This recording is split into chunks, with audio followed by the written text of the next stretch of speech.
What keeps me going here? I absolutely love being around these aircraft, but it's not just the aircraft, it's the stories behind it.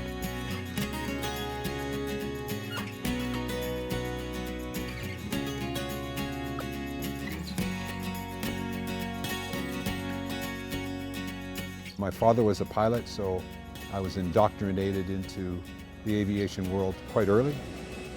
When I was 8 years old, my family moved to Marville, France, where my father was a fighter pilot flying the CF-104 Starfighter. Two Starfighters took off with full afterburner, and the noise and the flame and the speed. It was just very exciting for a young boy to see this all happening, and knowing that my dad was up there doing it as well. It was just fascinating, and I was hooked. My background has been flying for 43 years, of which 17 was in the Air Force, first as a navigator, then as a pilot, and then the remainder 28 years were in the airlines, and most of that was flying large aircraft out of Hong Kong. Aviation is my passion, and aviation history just captivates me.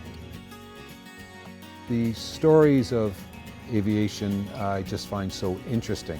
There's such difficult operational, technical, environmental issues that they had to deal with all the time, and how they overcame it. Every aircraft here had a designer. They had to then manufacture it and then test it, and then it goes out into the world, and is it a success or is it a failure? And there are fascinating stories of the individuals who flew all of these aircraft here. And what is a real delight is when you run across some of the pilots and some of the crews that actually flew some of these vintage aircraft. You can see the tears welling up in their eyes, and just the absolute joy that their part of aviation history is being preserved.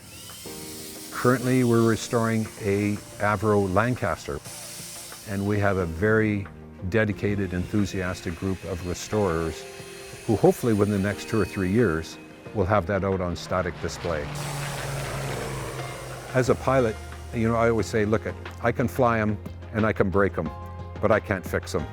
So I leave that to the experts who do that, and I am in complete awe with what they do here. One of our most interesting and prized displays is this Eastman Sea Rover, this flying boat. 5 of these came up to Canada in 1929. They were used till 1942, by which time they were all wrecked.